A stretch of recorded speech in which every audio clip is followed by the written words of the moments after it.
Well, first of all, I'm here with Virginia Cavaliers head football coach Tony Elliott. And Coach Elliott, thank you so much for giving us this time on this day. I appreciate the opportunity. I look forward to visiting with you. Now Coach, we're a few months removed from the tragedy, the loss, number 1, 15 and 41, those awesome players.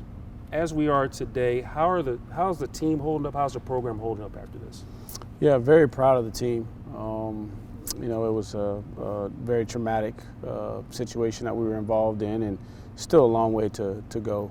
Still a lot of healing that needs to take place. But I thought the guys came back with an unbelievable amount of joy, a great spirit about themselves. Same thing with the staff. We had a break, and a very needed break, to be able to kind of get away for a minute and get out of the intensity of what just happened, but still, it's something that's going to linger. It's going to be with us. It's not something that you just move on from. We got to move forward, and we're very conscious of the families of the 3 young men, and also still our staff, our families, and the players and their families. But really proud of the spirit. I think the guys have done the right things while they were away to get their mindset where it needs to be, to focus on how we can move forward and honor, the young men that we lost with the way that we play. Now, when all this stuff happened, it was a Sunday night. Mm-hmm. What were you doing when you got the word, when you heard about the shooting? I remember it like it was yesterday, to be honest with you. I'd just gotten home. There was a football game on. I had warmed up a couple pieces of pizza, sat down, and my phone rang. And I looked at it, and I recognized that it was one of the players, and I picked it up. And you're anticipating a call with a question about something, or a guy maybe telling you that, hey, I got a field trip that I got to go on, or I got a class assignment, or just I got a question. Not expecting the call that I got to receive, and it's one of your players that's obviously very, very shaken and frantic, and giving you information that you never want to hear. And I just told him immediately. I said, I'm on the way. Send me your location. And I jumped in the car, and along the way I called Captain Blakey as I was en route to the location that I had, and then kind of the reality started to set in once I got on grounds. Now, I think the thing that even led up to the press conferences and all these things, and obviously, I'm sure the decision about whether to even continue, just talk about what everything went in that. I mean, were there some players who wanted to continue? Were there some that said, look, we can't do this? Or just talk about that aspect of it. Initially when it happened, that's not even part of your thought process. The first thing that you're thinking about is the 3 young men, their families. You're thinking about the other 2 young men that were on the trip, what they just experienced. And a couple of days after, when you're starting to regroup, there's no way you can play that first weekend. And that wasn't even a thought process for me, and that wasn't even a question. And but still, you leave it up to the players, and had a vote, and quickly everybody realized that with the intensity of what we just experienced, we wouldn't be ready to play that first week out the gate. And then even the second week, having to navigate plans from the families with the funerals, all the logistics with that, and just again there's no way to describe what the experience was like. It's something you just, unfortunately, you have to go through, and you don't wish that on anybody. And I hope that nobody anywhere across the country has to go through this type of situation on any level, to any magnitude. But you're just dealing with the intensity of that, and was very, very appreciative and grateful to Virginia Tech to extend a week. And I think with the extension, then there was some consideration to play. And I believe the consideration was to have an opportunity to get back out on the field and to honor your brothers. But then again, there was still the right thing to do is to be present at the funerals of the teammates. And I really, really appreciate the support of the administration to provide the resources to make that possible. That was absolutely the right thing to do. And obviously you get through all of that, and just the emotional toll, the physical toll that it takes on your body, and then you would be talking about trying to practice and prepare to get ready to play. And so it was left up to the players. That wasn't a decision that I was going to make, because at the end of the day, coaches coach, players play, and the players are the ones that would have to take the field. And each person would have to put in a certain level of work just from their own personal safety to be able to compete in a game. And so initially there was a lot of desire to want to play the game, but I think once we got through just the intensity of the 3 funerals and the travel, it would have been too much, and it wouldn't have been fair to those guys to be able to put them on the field, considering all of the emotional toll and physical toll that they had been through the 2 weeks prior. Now you have a plan to honor these players. Just talk a little bit about that plan and just thoughts about going into doing that. Right. The plan is still ongoing, because again, this is something that's not just a one-year deal. This is forever Virginia football, a part of the program, going forward. In the short term, in the immediate, I just felt like it was the right thing to do to have those numbers,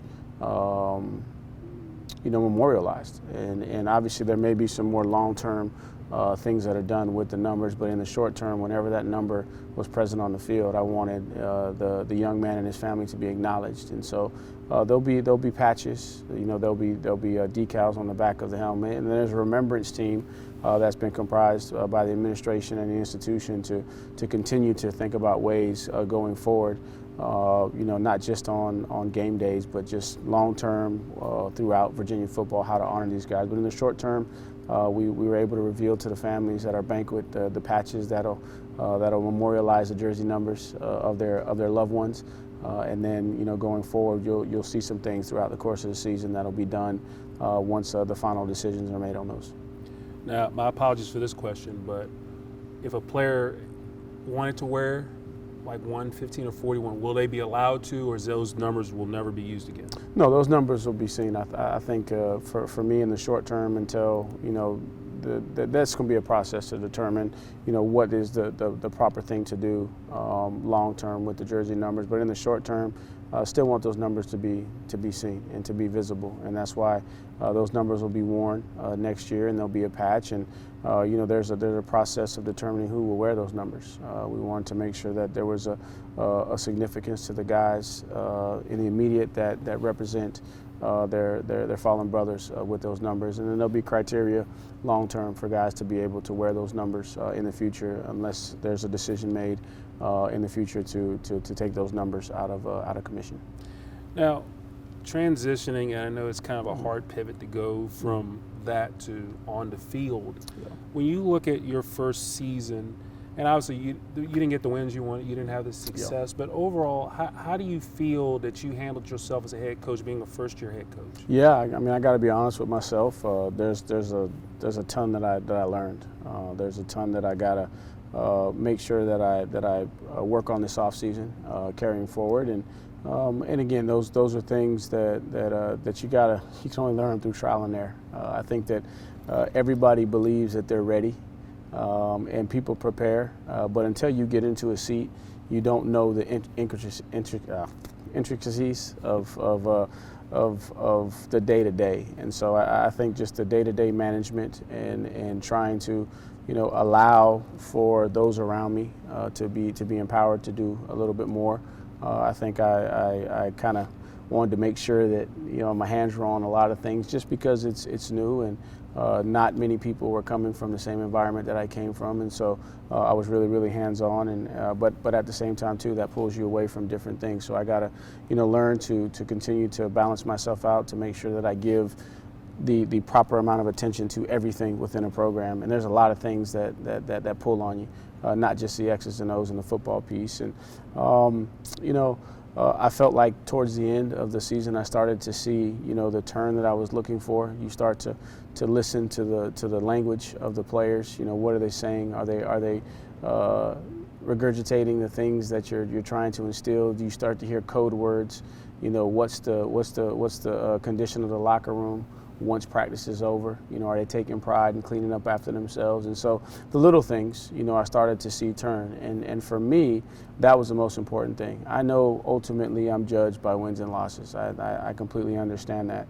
But I believe you study the greats, right? And the ones who have been really successful, they had to be committed to laying the foundation of what they believed was going to be the foundation that their future house was going to be built on. And so I have a vision for where I want this program to go, but I had to lay the foundation. And there were some things that I could not relent on. There's some things that I could not back down on. There were certain things that I had to establish, that were different, maybe along the same lines, but still different, that I had to make sure that we made the transition from the previous way of thinking to the new way of thinking, and then staying committed to that. So, the biggest challenge for me is to make sure in year 2 that I stay committed, right? Because the foundation is not fully laid yet, right? It takes a while. That's why when you watch construction, we got a new facility going up right outside these doors, and it seems like they've been laying the foundation forever. But that part right there is the most important part, that you have to make sure that you get that right.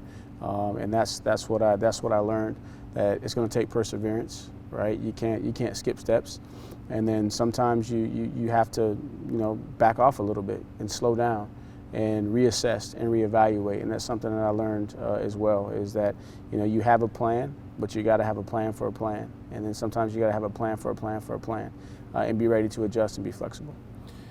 Now, obviously, for people, that probably don't know your backstory, if you could go into that, because obviously, I remember I asked you this question, I think it was the first press conference that you held, and I asked you about how that shaped you. But for those who probably don't know about your backstory, if you could explain that and talk about how that has shaped you into the man that you are today. Yeah, I think everybody has a story, and I think everybody's life is a collection of experiences, good and bad. And I think it's been well documented that early on there was a lot of adversity, a lot of struggles. And along the way, even with the success that I've been fortunate to be associated with and be around, there still was struggle amidst the success. And I think, if you're honest with yourself, you appreciate the adversity because it helps you grow. And so for a while, like anybody else, I wanted things to get better, but I needed to endure the adversity to be prepared for whatever the next leg of the journey is. And so for me, I'm not a perfect person. I don't claim to be, but I've tried to learn from my mistakes. I've tried to embrace the adversity that I experience, and just kind of leaning on my faith and understanding that you got to consider it pure joy when you face trials of many kinds, because that develops your character, that develops your perseverance. And so when I sit here today, that's what I lean on, is the ability to say, in tough times you got to put your head down. You got to stay centered. You got to stay grounded. You got to stay focused on what you believe in and persevere, and then that's going to lead to brighter days ahead. Now, circling back, kind of a question on the tragedy, but what are some of the lessons that you hope you and your team have learned from that? First of all, life is precious. Life is precious. It's a gift. And I tell the players all the time that we all have an expiration date in the game. It's the same thing in life, and you never know when that's coming. Nobody knows, when their legacy is actually going to kick in. So you need to work every single day to be prepared that when that time comes, that your legacy is prepared to go forward. Just an appreciation for each other, appreciation for the opportunities that we have, to make sure that you stay present in the moment and you value the journey, and not just focusing on the destinations. I think we live in a goal-oriented society where it's all about setting goals and achieving, but what I've learned through my experiences is that destinations, as soon as you reach one, you got to set another one. You don't stop. But the real beauty is the journey, and so hopefully that the guys will see how precious life is, how grateful they need to be for the opportunities, and then enjoy the journey. And the destinations will come, and those will be great moments, and you'll truly enjoy those moments. But the real peace in life comes with the learning, the growth, and the joy that you had along the journey. Now, when you look at, obviously, Super Bowl is this Sunday. Now, I got to ask you this. What is your Super Bowl Sunday ritual? Like, what is the Tony Elliott, the Elliott clan ritual on Super Bowl Sunday? Yeah. So, you kind of put me on the spot because I think I know what the next question is, but I'm going to get ahead of you on that one. I'm not going to ask that question. Okay, all right. I was going to give a shout out because we got a Virginia guy on each team, That's so true. I'm kind of You can neutral. do that. I Shout can 'em be out. neutral, but to be honest with you, I don't have a Super Bowl routine, and because of just the intensity of our schedule in season, I don't get to follow the NFL. And then when I get out of season, you go into recruiting, and then really I want to try and spend time with the family and with my boys. So I don't watch a ton of football outside of college football season. I will tune in and kind of peek it, but I really don't have a ritual. So whatever the wife wants to do, whatever the boys want to do, that's what we'll be doing for Super Bowl Sunday. And if I'm being honest, I'll probably fall asleep during the game and then catch the highlights after the game. But shout out to Juan, shout out to Ant, those guys that are going to be participating. Man, what a cool moment though. That's a special moment, and not everybody gets an opportunity to be a part of those type of moments. So I just wish those guys well. Wish them, much health, much success. Enjoy the moment because it's not guaranteed that you're going to have another one. Man, give it everything that you got. Leave no regrets, and man, you can walk away at peace with whatever the result is. Now, you mentioned Juan Thornhill, and it's just crazy to wrap your brain around it. This is going to be the third Super Bowl he's going to be in 4 years. Obviously, he was injured one of those times. But you mentioned something that's interesting. I mean, to be a part of that, I mean, you were a part of national championship teams, but just talk about just that aspect of going into a moment like this. Because, I mean, like I said, you were at Clemson, so you were in these big time moments. Right. I think that the experience happens way before the moment ever comes to fruition, meaning that to win in moments like these guys are getting ready to be in, you have to have won, every single day leading up to that moment. Because if not, then the magnitude of the moment becomes too big, right? You put the moment in perspective when you treat every moment like it's a championship moment. And that's, again, being present where your feet are, being appreciative of the journey. And it's a lot of hard work. And so you want to take a moment to just take it all in, because you know what? The lights are going to be a little bit brighter, right? There's going to be a little different buzz. But then once the ball kicks off, it's football. It's what you dreamed about doing since you were a kid. You just go out there and play. But I think you really, really maximize the moment. All of the moments, the Monday moments that lead up to it, that give you the confidence to be able to perform in the big moments. So, and then you know what? After the Super Bowl, one of these guys is going to be, excuse me, one of these guys is going to be a Super Bowl champ, and they're going to wake up the next day, and you know what happens? Pursuit of the next one, of the next opportunity. And so that's why you have to stay present in the moment. Because again, in life, for any of us, we all desire to be champions, right? I don't think there's a person on this planet that doesn't have a desire to be a champion. Now, circumstances change, your environment may change around you, but I believe everybody wants to be a champion. But the key is you have championship moments that happen every single day, right? And if you take advantage of those, when the true perceived championship moment comes, then you're prepared, right? And I think there's a difference between being ready and being prepared. Anybody's ready, right? But being prepared means that you take advantage of the moment. Just being ready doesn't mean you're going to take advantage of it.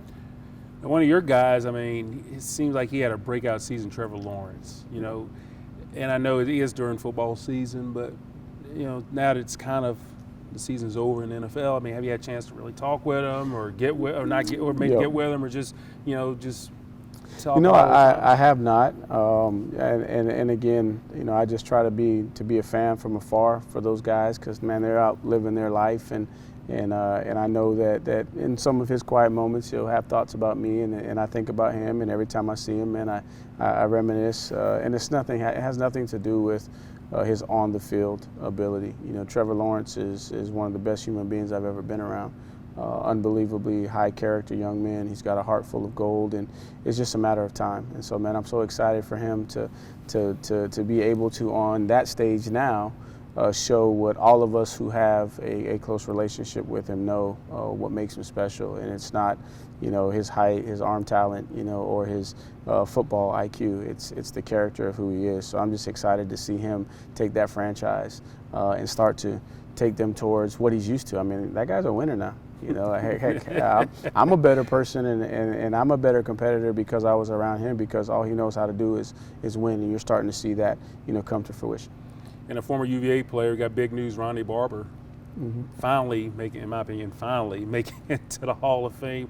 Just your thoughts and feelings about one of the great players to ever put on a UVA uniform, finally getting his just due.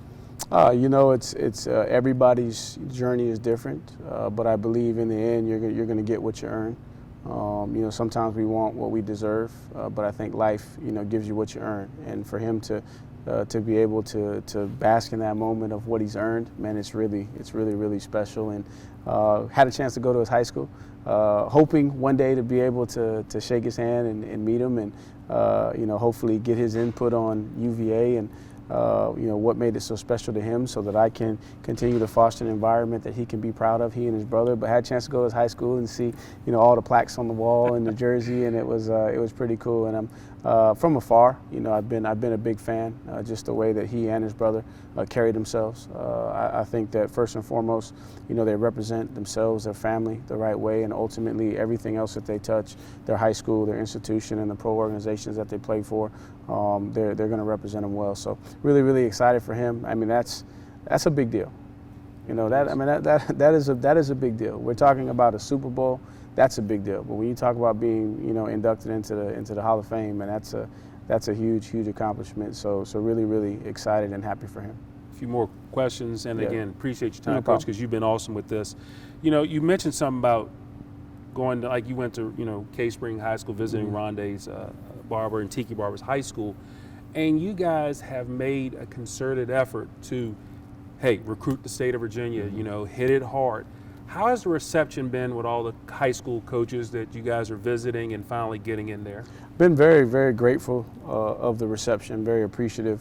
They've welcomed us with open arms, and we've made a very conscious effort as a staff to make sure that we foster relationships. I still think that the model for recruiting in college football still goes through the high school coach.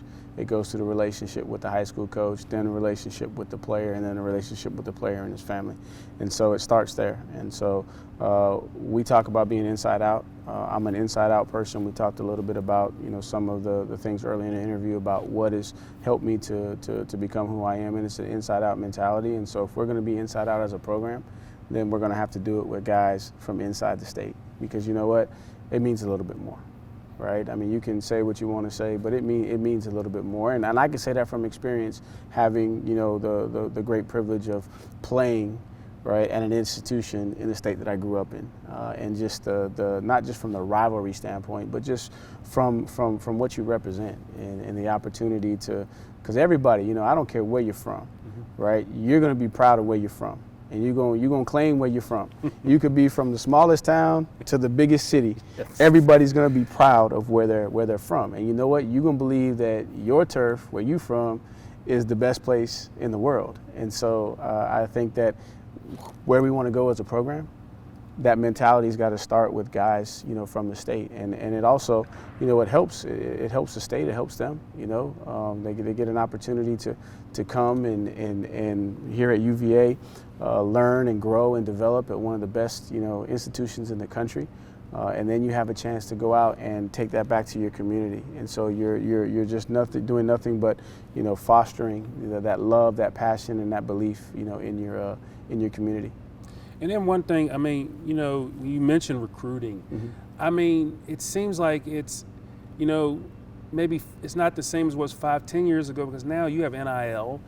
You got the transfer portal, and there are cases you have to re-recruit your own players. I mean, you know, I'm sure there's so many challenges. I mean, your job is already challenging, but when you add this extra part, I mean, how do you handle this? I mean, because there seems to me there's not enough hours in the day and to handle all this. Right. So definitely challenges. Recruiting is always going to be challenged because it's so competitive. You know, it's so competitive, and there's a lot of really good opportunities and options for young people out there, and they have to make a decision. And as a coach, you're competitive because there's guys that you believe are going to come to your institution and change your institution. And then you have to work really, really hard to get them to see the opportunity that exists at your institution. And so that makes it hard in and of itself. And then some of the other challenges that are coming about, you just have to prioritize and you have to manage. And then I think it starts with having an identity in who you are as a program, understanding what that identity is, understanding what the fit and the profile of the young man that's going to be able to live out that identity so that your program becomes what you believe it can become, and then you have to recruit to that. And so from there you can strategize and prioritize and determine which components of this puzzle fit your puzzle, and then you just start working with those pieces and don't compare yourself to anybody else because the comparison is a thief of joy. You got to focus on who you are, and you got to recruit to what you believe is going to make you successful. And I think that's how you are able to manage just a lot of the different components to the recruiting model nowadays. I'm going to ask you a crystal ball question, this one and one more. As we sit here, let's say we go a year from now, we're sitting here maybe doing another one-on-one. Where do you see the program? Like, what's your vision? Where do you want to see it after the second season under your regime? You know, I want to see progress. There's no doubt about that. You know, what that results in terms of wins and losses, you know, I can't determine that. You know, I want to win every single game that I step out on the field. I think that was one thing that we learned about me in year one, that I'm a little bit more competitive than maybe what the TV used to show when I was sitting in the box down on the field. I got a little bit more fire to me than I would have in the box because it's a different environment. But I want to win every single game that we step on the field, and I want to have a team prepared and believing that they can win every single game. Now, the outcome is going to be determined, did we win those moments prior to the actual game? And so I want to see, you know, improvement offensively. There's no question about that. I want to see us be balanced. I want to see us continue to be aggressive on defense, make progress there. You know, I like the depth that we have coming back on defense and the experience. And, you know, we got some youth and some opportunities on offense. But really, I want to see a competitive team that you can start to see the heart of the program, you know, displayed on the field. You know, so when you see UVA play, you know, the score hopefully will take care of itself, but ultimately the quality of the play, you can see that, okay, these guys they're playing for that V Saber. They're playing for each other, right? They're gonna play 60 minutes. They're gonna fight as hard as they can, right? They're gonna be tough. They're gonna be intelligent. They're gonna play fast. They're gonna play hard. You know, those are the things that I want to see. And then I believe if we can get those core fundamentals in our program fully instilled within each and every person in our organization, then you'll see that the score will take care of itself down the road. And this is my final question for you. Obviously, this month is Black History Month, and the fact that, you know, you're an African American coach here at the University of Virginia. I got to ask you, what does that month mean to you personally when we talk about Black History Month? You know, it's a month of reflection, and I'm not a big, you know, race guy. To be honest with you, I've made a decision long ago that I fully, you know, understand, right, who I am, where I come from, what some of the challenges that exist out there. I don't make excuses. I accept, you know, the opportunity to be the best version that I can for myself and for anybody else that may look like me. But it's really about reflection, and it's about appreciation, and it's about renewing a sense of motivation, because I do have a tremendous amount of respect for all those, right? And we're talking about football, but, you know, there's a lot of individuals that pay the ultimate price just for myself and others to be able to have an opportunity to go to school at the University of Virginia. So there's a lot of things that I'm grateful for and appreciative of. And it's really just an opportunity to reflect so that I get recentered to make sure that, one, I stay focused on being the best version of myself. And if I do that, then in the process, you know, there'll be other people that'll benefit from my work. But it's really just an opportunity to think about my aunt, you know, who went to an HBCU that paved the way for me to be able to attend Clemson University, you know, as an undergrad. You know, I think about, you know, my granddad, who didn't have an opportunity to go to college, right? That worked extremely hard laying bricks, you know, so that his children can have an opportunity to go to college. And so, I reflect on those things. I don't try to make them bigger than what they need, but ultimately it's a time to reflect and show appreciation, and then also, reassume the responsibility that I do have to be the best version of myself. And it's unfortunate. I wish that it was about that for everybody, that it wasn't, a race thing. But I mean, it is what it is. You can't get around it because it's always coming back up. But Black History Month is an opportunity for me to have reflection, so that I can make sure that I do my part, whatever that part may be, is that I do my part. But it starts before you even talk about race. It starts with being the best version of myself. And if I do that, then everything else will take care of itself. And then the benefits that are afforded to other people, I'm glad that they're able to possibly benefit from something that I'm doing. And Coach, one final question for you. When you look at next year's schedule, I mean, overall, just your overall thought about it, the fact that it's a new model, it's not, divisions are gone, bye-bye divisions. Yeah. They have the 3-5-5 model. Just your That's right. overall thoughts about the schedule and the new modeling of it. Yeah, man, I'm excited. Challenging schedule, because, every game is the most important game on the schedule. I think that the team is now starting to understand it. I think that was a foreign concept when I came in saying that, but no game is bigger than the other. But obviously it's a great opportunity, from start to finish. To accept the challenges that we have from a scheduling standpoint. I like the general makeup of it, and you got your open date halfway between the season, kind of gives you a chance to kind of re-energize halfway and push towards the third and fourth quarter of your schedule. Really excited for the guys to have the experience coming out the gate playing in a neutral site in a game versus an opponent that's coming off of a really good, really an historic season, to be honest with you. So excited about that. But after that, then we got to come back home, and we got a team that UVA hasn't played in a long time. That's coming in here that wants a piece of what we got, right? And then we got to go on the road right after that. To play another opponent from a conference that we want to see how we stack up against, and so it's exciting, challenging. Also, I got to do a great job of managing the team throughout the schedule. That's my job as a head coach. That's something that I learned, in year one. I got to do a great job of making sure that I manage the team, just the overall temperament, mindset, preparation, week in and week out. So you can see I'm starting to get excited talking about the football piece of it with the schedule. But I think it sets up to challenge us from week 1 all the way to week 12. But I think we got an opportunity to kind of see where we are as a program. I tell you, those first 3 games when I first saw them, I was like, those are challenging games. Hey, man. Tennessee, JMU, and Maryland out the gate. That might be the strongest start to a season. Because those are, say Tennessee, their season. Yeah. James Madison, who probably they should have been playing in the Sun Belt Championship game, and then you got Maryland. They've really improved over the years.